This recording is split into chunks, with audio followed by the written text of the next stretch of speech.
Today is January 11th. My name is Rob. I am an alcoholic, and it is a joy to be with you here today as we journey through the Big Book of Alcoholics Anonymous and the 12 and 12.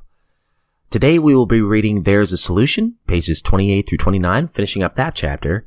Then we'll move on to chapter 3, more about alcoholism, pages 30 through 32.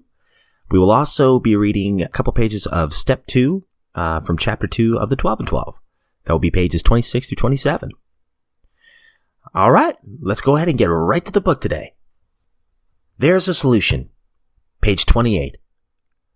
We, in our turn, sought the same escape with all the desperation of drowning men. What seemed at first a flimsy reed has proved to be the loving and powerful hand of God. A new life has been given us, or, if you prefer, a design for living that really works.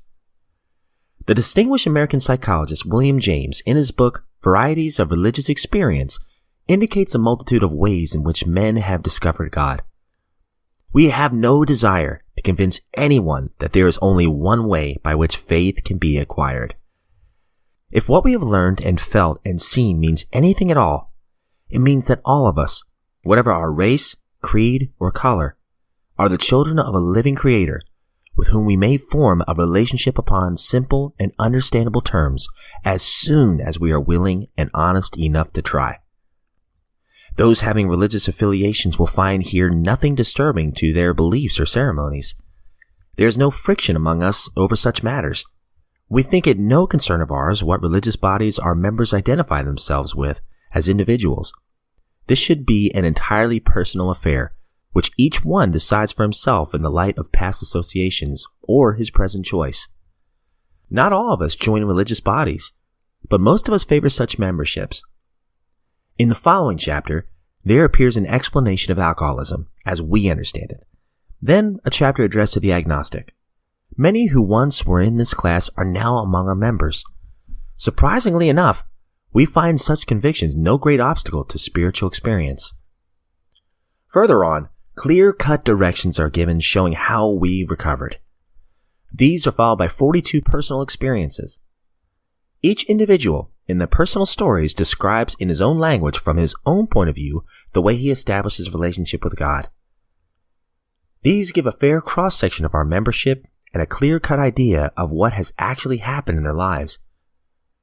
We hope no one will consider these self-revealing accounts in bad taste. Our hope is that many alcoholic men and women desperately in need will see these pages, and we believe that it is only by fully disclosing ourselves and our problems that they will be persuaded to say, yes, I'm one of them too. I must have this thing. Chapter 3. More about alcoholism. Most of us have been unwilling to admit that we were real alcoholics. No person likes to think that he is bodily and mentally different from his fellows. Therefore, it is not surprising that our drinking careers have been characterized by countless vain attempts to prove that we could drink like other people. The idea that somehow, someday, he will control and enjoy his drinking is the great obsession of every abnormal drinker. The persistence of this illusion is astonishing. Many pursue it into the gates of insanity or death. We learned that we had to fully concede to our innermost selves that we were alcoholics. This is the first step in recovery. The delusion that we are like other people, or presently may be, has to be smashed. We alcoholics are men and women who have lost the ability to control our drinking. We know that no real alcoholic ever recovers control. All of us felt at times that we were regaining control, but such intervals, usually brief, were inevitably followed by still less control, which led in time to a pitiful and incomprehensible demoralization. We are convinced to a man that alcoholics of our type are in the grip of a progressive illness. Over any considerable period, we get worse, never better. We're like men who have lost their legs. They never grow new ones. Neither does there appear to be any kind of treatment which will make alcoholics of our kind like other men. We've tried every imaginable remedy. In some instances, there was brief recovery, followed always by a still worse relapse. Physicians who are familiar with alcoholism agree there's no such thing as making a normal drinker out of an alcoholic. Science may one day accomplish this, but it hasn't done so yet. Despite all we can say, Many who are real alcoholics are not going to believe that they are in that class. By every form of self-deception and experimentation, they'll try to prove themselves exceptions to the rule, therefore non-alcoholic. If anyone who is showing an inability to control his drinking can do the right about face and drink like a gentleman, our hat's off to him. Heaven knows we have tried hard enough and long enough to drink like other people. Here are some of the methods we've tried. Drinking beer only, limiting the number of drinks, never drinking alone, never drinking in the morning, drinking only at home, never having it in the house, never drinking during business hours, drinking only at parties, switching from scotch to brandy, drinking only natural wines, agreeing to resign if ever drunk on the job, taking a trip, not taking a trip, swearing off forever, with and without a solemn oath, taking more physical exercise, reading inspirational books, going to health farms and sanitariums, accepting voluntary commitment to asylums. We could increase the list ad infinitum. We do not like to pronounce any individual an alcoholic, but you can quickly diagnose yourself. Step over to the nearest bar room and try some controlled drinking. Try to drink and stop abruptly. Try it more than once. It will not take long for you to decide. If you're honest with yourself about it, it may be worth a bad case of jitters if you get a full knowledge of your condition. Okay, that's it for the reading for the big book. We'll come back to that content in just a second. And now for the 12 and 12, step 2. This is page 26. Well, says the newcomer, I know you're telling me the truth. It's no doubt a fact that AA is full of people who once believed as I do. But just how, in these circumstances, does a fellow take it easy? That's what I want to know. That, agrees the sponsor, is a very good question indeed. I think I can tell you exactly how to relax. You won't have to work at it very hard either. Listen, if you will, to these 3 statements. First, Alcoholics Anonymous does not demand that you believe anything. All of its 12 steps are but suggestions. Second, to get sober and to stay sober, you don't have to swallow all of step 2 right now. Looking back, I find that I took it piecemeal myself. Third, all you really need is a truly open mind.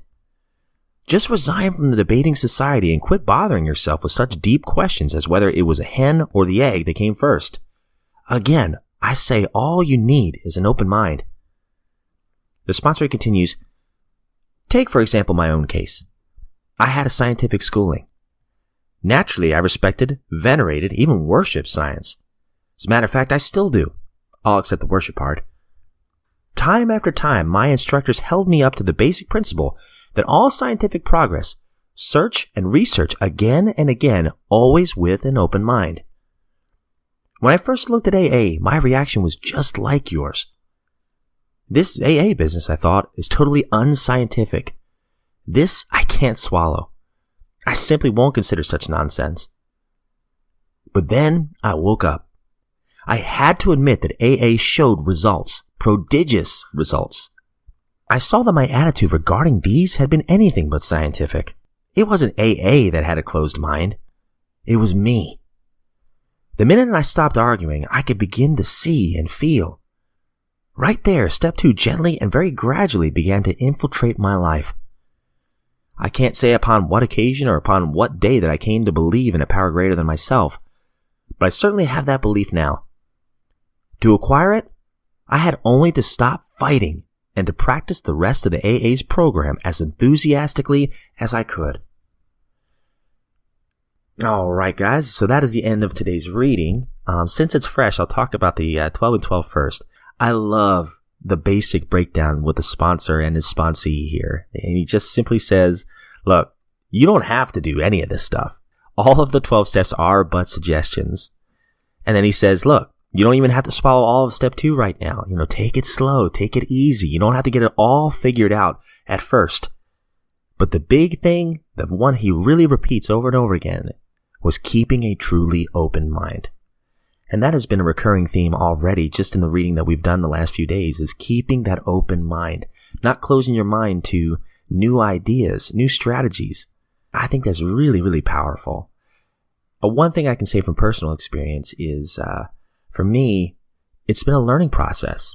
just like I said yesterday, it wasn't that lightning bolt spiritual experience that, I pray one prayer and all of a sudden I'm cured. It didn't work that way for me. For me, it was a gradual process of trying to keep an open mind, trying to be honest with myself. And the biggest one is just learn as you go. But the point is to keep going. Action, right? I had to keep an open mind. I had to keep going in my recovery. And then back on 28 of the Big Book, we have no desire to convince anyone that there is only one way by which faith can be acquired. I think this is fantastic. Once again, this is kind of keeping the highway broad, right? There's no single one set way of believing. We just have to be honest and willing enough to try this, and I love that. And one last thing that I think is so fascinating, these 12 suggestions. Well, Dr. Silkworth, he's the one who explained step 1. Dr. Jung explained the spiritual experience. And steps 3 through 12, they all came from the Oxford groups. These were all non-alcoholic people. It's so fascinating to me that we got these steps not from alcoholics necessarily, but from other creeds and religions and professional ideas, medical ideas, that have been truly kind of beneficial for so many recovering alcoholics. And last but not least, oh my goodness, chapter 3 is talking about me. How many times I tried to control my drinking and come up with different solutions to do that.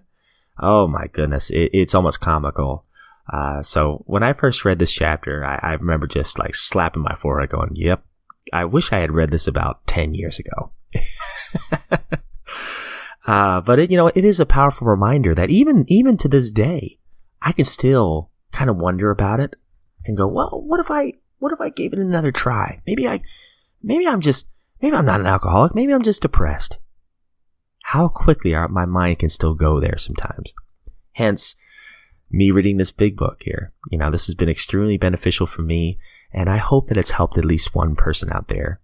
And if you are listening, thank you so much for joining me once again in this lifeboat of recovery.